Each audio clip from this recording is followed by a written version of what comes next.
Hi everyone, I am Kalyani, working as a lecturer in Sir CRR College for Women. Today I am going to discuss about the topic different reservoirs of river systems in India with special reference to Nagarjuna Sagar.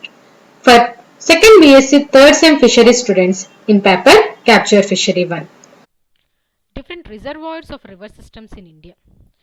So, here the state or union territory, Uttar Pradesh, is having the River Dam, Rihan Dam, and it contains the height of 58.82 meters, that is 193 feet, or it is about 1818 meters from the sea level, and its length is 2.4 kilometers, and it's a type of earth fill and gravity, and storage capacity is 4.3 kilometers cube, and it is about having the reservoir areas of 1991.71 square, and it is completed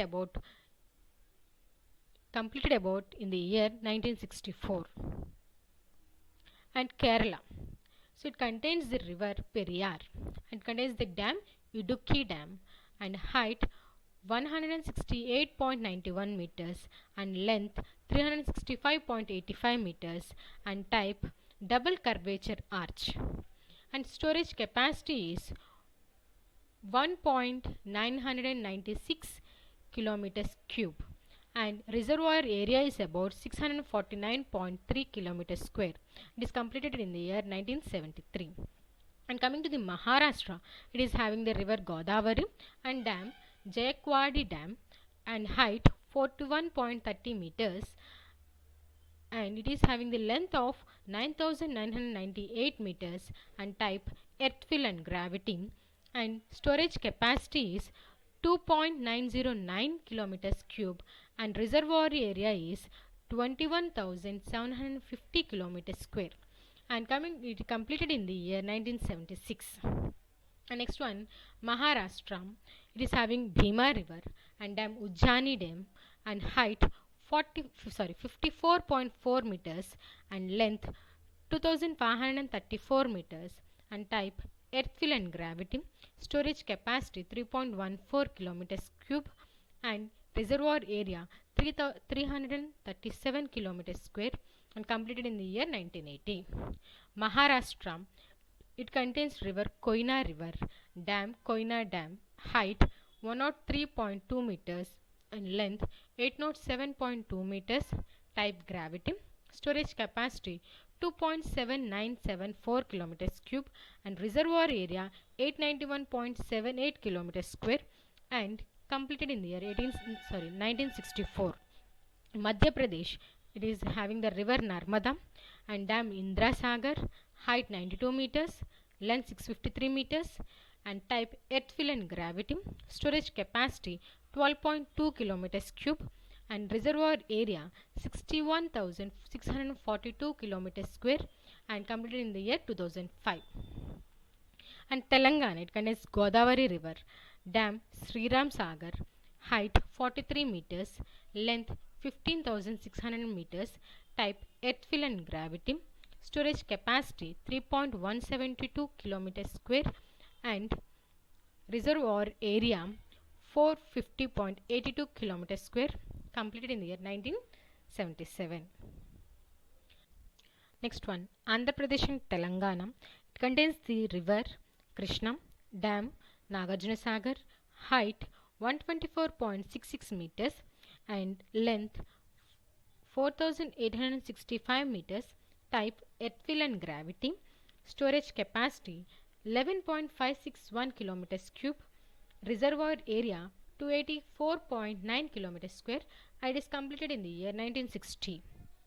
And Andhra Pradesh and Telangana contains Krishna river, and it contains the dam Sri Salem, and its height is 145 meters and length is 512 meters, type earthfill and gravity, storage capacity is 8.722 kilometers cube, and reservoir area is 616.42 kilometers square, and completed in the year 1984. Coming to the Andhra Pradesh, it is having river Pennar, and dam Somasila, height 39 meters, length 760 meters, type earthfill and gravity, storage capacity is 2.20862 kilometers cube, reservoir area is 212.28 kilometers square and completed in the year 1989. And Himachal Pradesh, it is having the river Satluj, dam Bakra dam, and height is 226 meters, length is 518 meters, type is earthfill and gravity, storage capacity is 9.62 kilometers cube, reservoir area is 168.35 kilometers square and completed in the year 1963. Next, Odisha, it is having the river Mahanadi, dam Hirakud dam, and its height is 183 meters and length is 150 kilometers, type is earthfill and gravity, and storage capacity is 5.896 kilometers cube,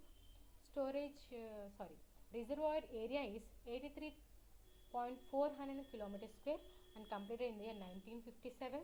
Uttar Pradesh is having the river dam Rihan dam, and it is having the height of 91.44 meters, length of 934.21 meters, and type is concrete gravity. And coming to the storage capacity is 10.6 kilometers cube, and coming to the reservoir area 5.148 kilometers square and completed in the year 1962. Tamil Nadu, it is having the river Kaveri and dam Mettur dam, and it is having the height of 65 meters, length of 1.7 kilometers, and type masonry and gravity. And coming to the storage capacity 2.64 kilometers cube, and reservoir area is 42.5 kilometers square and completed in the year 1934. Gujarat, it is having the river Narmada, and it is having the dam Sardar Sarovar dam, height 138.68 meters, length 1.210 meters, and type gravity dam. Storage capacity is 9.5 kilometers cube. Reservoir area is 375.33 kilometers square and completed in the year 2017.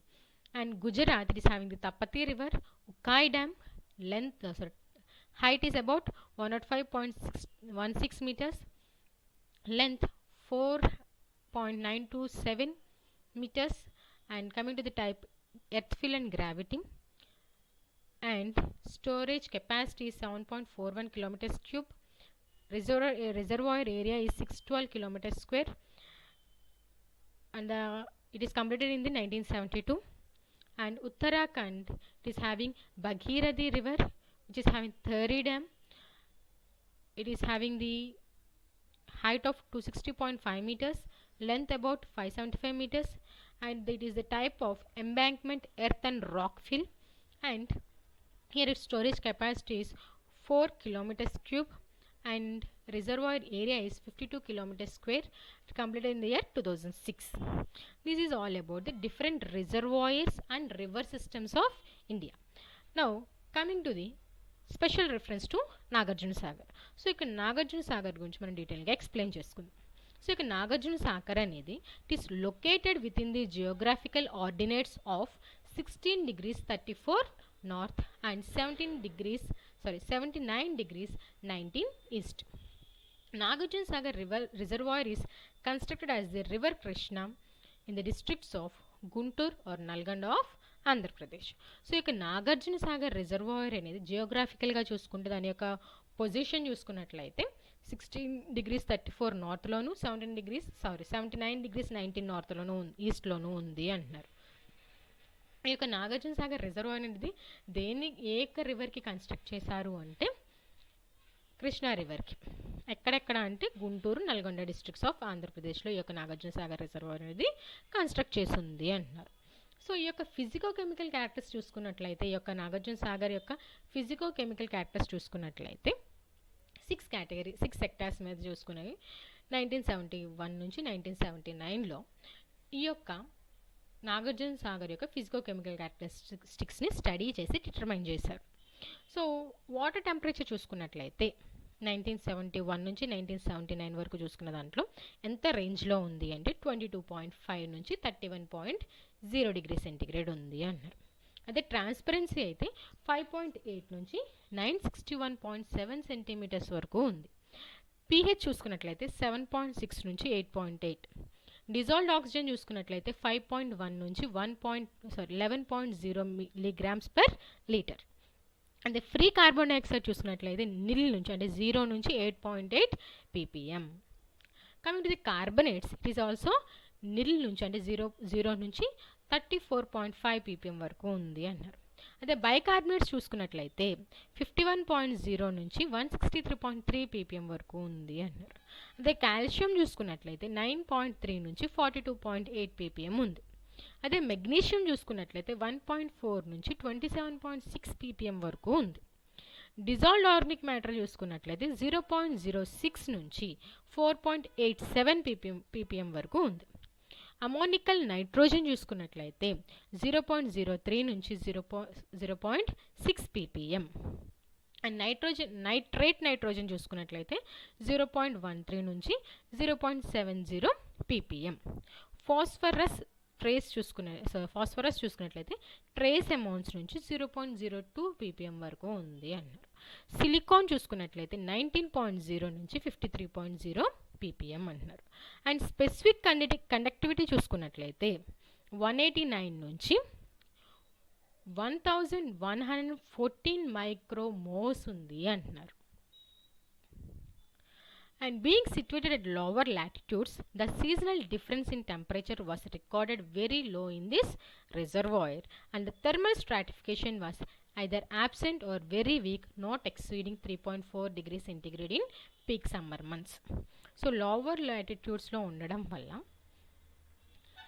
దీంట్లో temperature differences అనేది record చేయబడినాయి అన్నారు.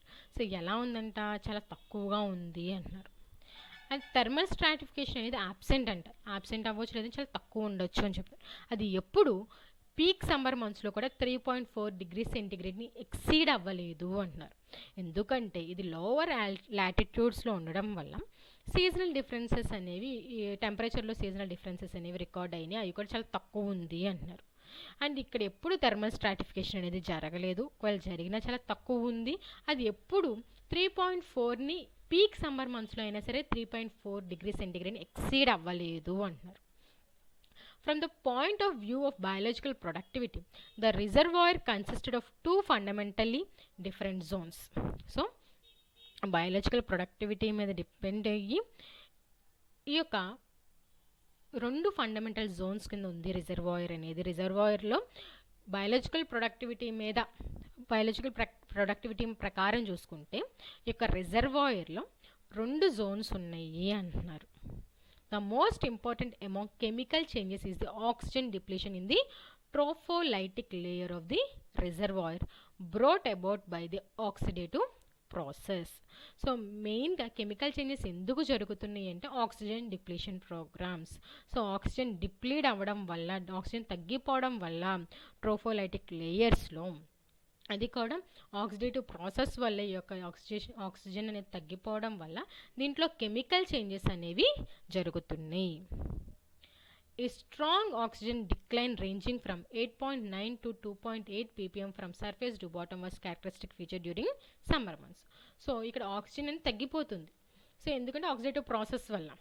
So దాని మీద చూసుకున్నట్లయితే peak summer మంత్స్లో చూసుకున్నట్లయితే oxygen అనేది ఎలా తగ్గిపోతుందంట, 8.9 ఉండాల్సింది 2.8కి పడిపోయింది అన్నారు. పైన నుంచి కిందకి, అంటే సర్ఫేస్లో 8.9 ఉంటుంది, కిందకి వచ్చేసరికి 2.8 ppmకి ఈ యొక్క ఆక్సిజన్ అనే అమౌంట్ అనేది తగ్గిపోతుంది అంటున్నారు. The decline was always accompanied by accumulation of carbon dioxide and low pH levels. So oxidative process ఒకటి అనుకుంటే ఇంకా ఏంటంట, కార్బన్ డైఆక్సైడ్ అక్యూములేట్ అయిపోవడం వల్ల, pH లెవెల్స్ తగ్గిపోవడం వల్ల ఇక్కడ ఆక్సిజన్ కంటెంట్ అనేది తగ్గిపోతుంది, ఆక్సిజన్ డిప్లీషన్ ప్రాబ్లమ్స్ అనేవి ఎరేజ్ అవుతుంది అన్నారు. The standing crop of plankton of Nagarjuna Sagar Reservoir showed 3 peaks within summer, post monsoon and winter. So ఈ యొక్క స్టాండింగ్ క్రాప్ అంటే ప్లాంక్టన్ ఉండేదాన్ని బట్టి ఇచ్చిన టైంలో అక్కడ ఉండే ప్లాంక్టన్ బట్టి ఈ యొక్క నాగార్జున సాగర్ రిజర్వాయర్లో 3 పీక్స్ ఉంటాయి అని చెప్తున్నారు. అంటే సమ్మర్ మంత్స్లో ప్లాంక్టన్ ఒకలా ఉంటుంది, పోస్ట్ మన్సూన్లో ఒకలా ఉంటుంది, వింటర్లో ఒకలా ఉంటుంది అంటున్నారు. Phytoplankton was scarce in July and thereafter attained peak during August, September, February to March and May to June. So phytoplankton అనేది చాలా తక్కువగా ఉంటుంది జూలైలో.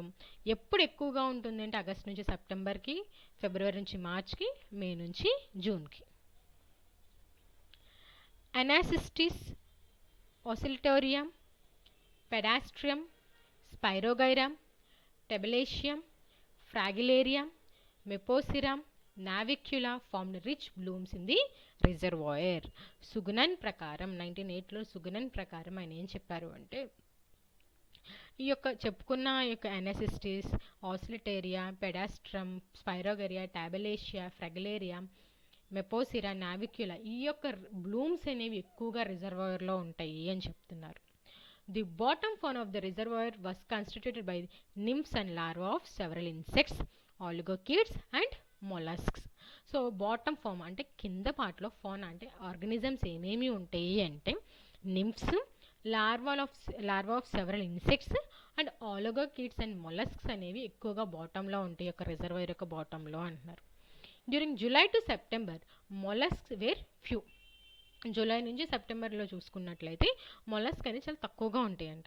సో ఎంత 5.88%.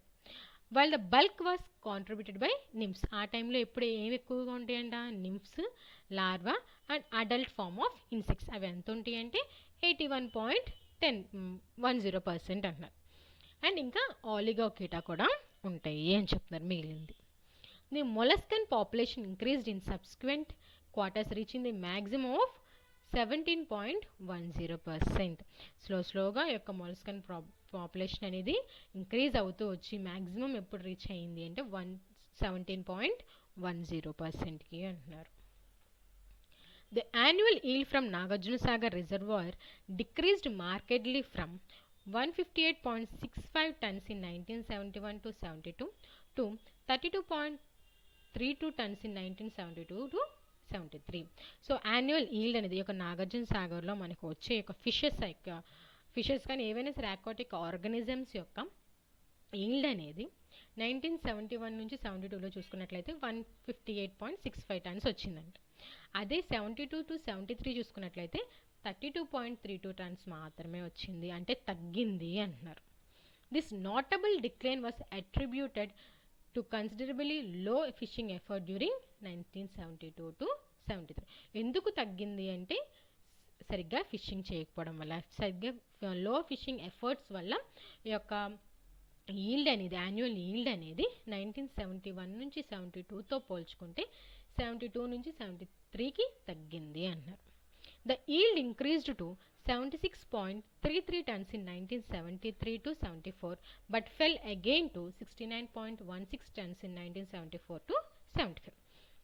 మళ్ళీ 73 నుంచి 74కి ఈల్డ్ ఇంక్రీజ్ అయింది. ఎంతకి 76 నుంచి 33 టన్స్కి. కానీ ఎప్పుడు తగ్గిపోయిందంట 74 నుంచి 75 టైంలో 69.16 టన్స్కి తగ్గిపోయింది అంటున్నారు. Thereafter it was more or less steady being 111.94 and 110.53 tons in 1975 to 76 and 1976 to 77 respectively. తర్వాత నుంచి కొంచెం తగ్గుతూ కొంచెం పెరుగుతూ స్టడీగా మెయింటైన్ చేసుకుంటూ ఈ యొక్క ఈల్డ్ అనేది ఉంది అంటున్నారు. The effort however remained more or less at the same level from 1973 to 74 to 76 to 77.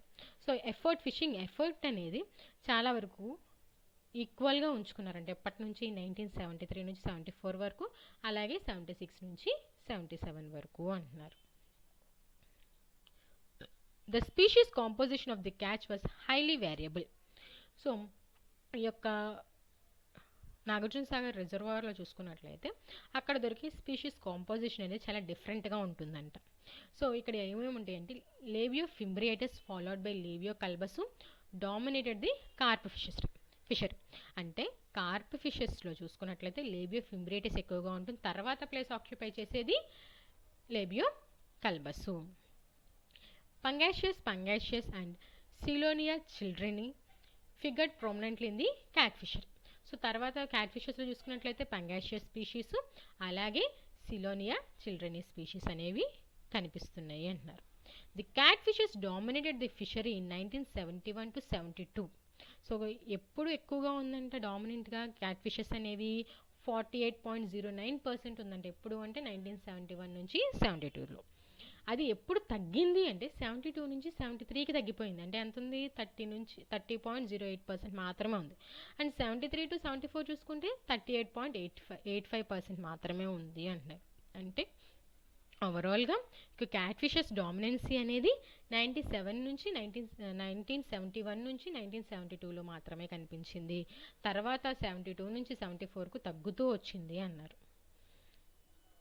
In 1974 to 75, the catfishes contributed 57.31% in 1975 to 70. In 1974 to 75, the catfishes contributed 57.31%.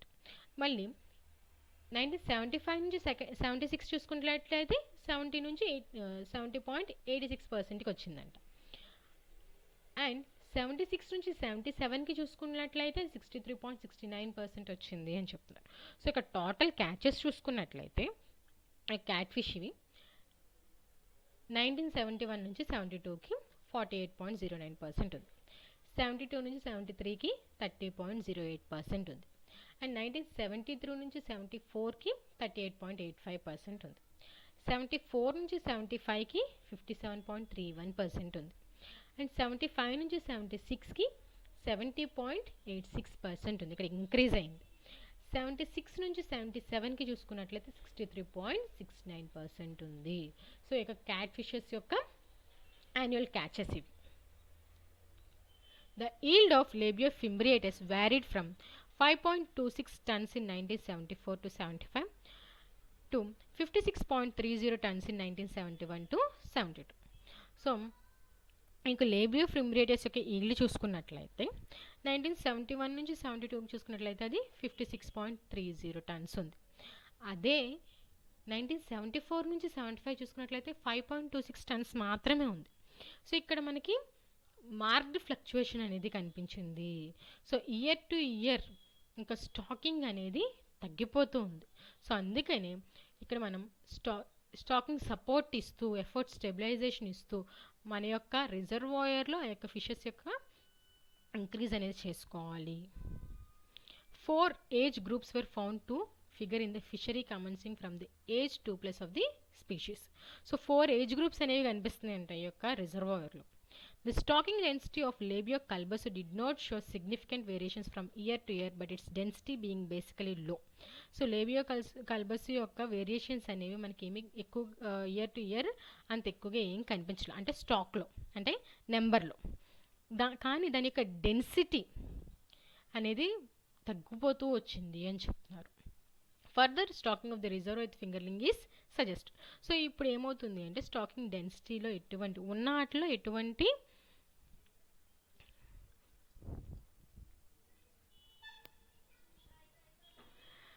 the stocking density of Labio culbusu did not show significant variations from year to year. So year to year దాని యొక్క stacking డెన్సిటీలో ఎటువంటి increase చూపించలా, కానీ దాని యొక్క density అనేది తగ్గిపోతూ వస్తుంది.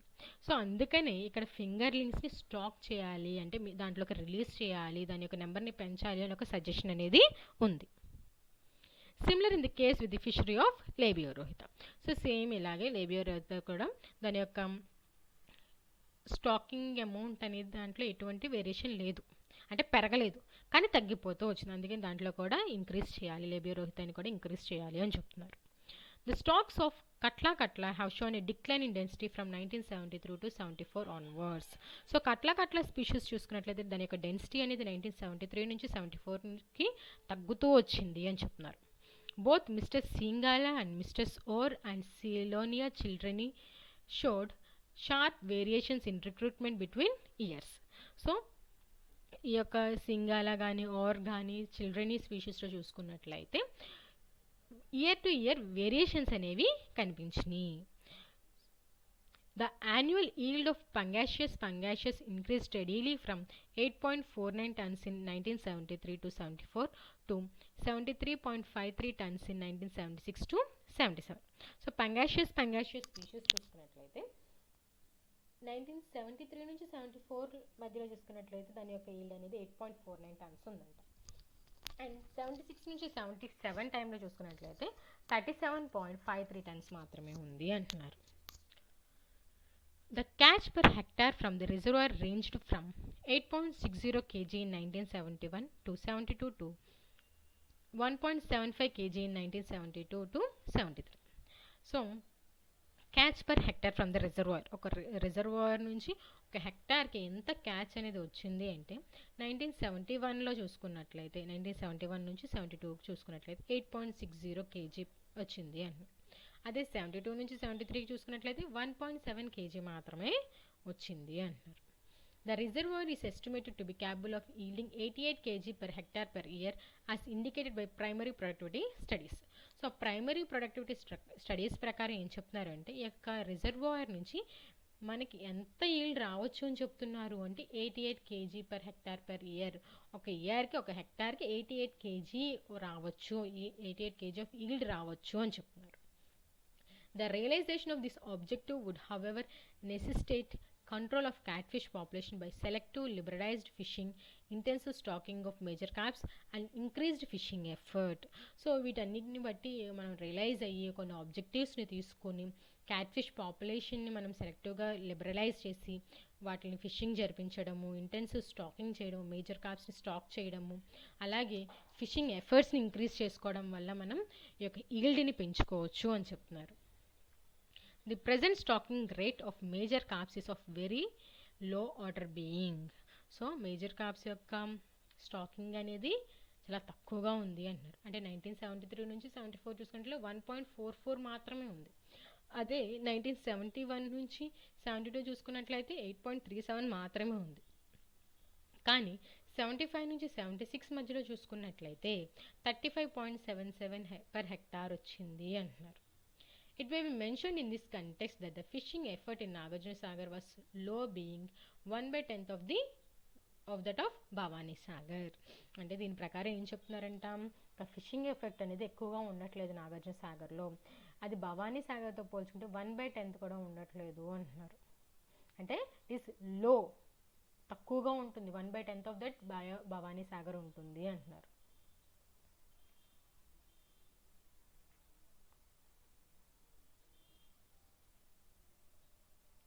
It may be mentioned in this context that fishing effort in Nagarjuna Sagar was low, being 1/10 of that of Bhavani Sagar. So దీన్ని బట్టి ఏం చెప్తున్నారు, భవానీ సాగర్తో పోల్చుకుంటే నాగార్జున సాగర్లో ఫిషింగ్ ఎఫర్ట్ అనేది తక్కువగా ఉందంట. ఎంత అంటే 1/10 ఉంది అంటున్నారు. Fishing effort is presently concentrated only in lotic and lentic zones of the reservoir. So ఈ యొక్క ఫిషింగ్ ఎఫర్ట్ అనేది ప్రజెంట్లీ దేని మీద ఎక్కువగా కాన్సన్ట్రేట్ చేస్తుందంటే ఎక్కడెక్కడ అంటే lotic and lentic zones of reservoir యొక్క లోటిక్ అండ్ లెంటిక్ జోన్స్లోనే ఎక్కువగా ఫిషింగ్ ఎఫర్ట్స్ అనేది జరుపుతున్నారు. The intermediate zone remains almost completely unexploited. So మధ్యలో ఉండే జోన్ అనేది అస్సలు యూజ్ చేయట్లేదు, అక్కడ ఫిషింగ్ అనేది జరపట్లేదు. There is need to remove this imbalance in the application fishing effort, which as stated before needs to be accelerated. So ఈ యొక్క ఇంబ్యాలెన్స్ని మనం తగ్గించుకొని రిమూవ్ చేసుకొని మన ఫిషింగ్ ఎఫర్ట్ చేసుకున్నట్లయితే మన యొక్క రిజర్వాయర్ నుంచి మనకు వచ్చే ఈల్డ్ అనేది ఇంక్రీజ్ అవుతుంది అంటున్నారు. So this is all about the different reservoirs of river systems in India with special reference to Nagarjuna Sagar. Thank you.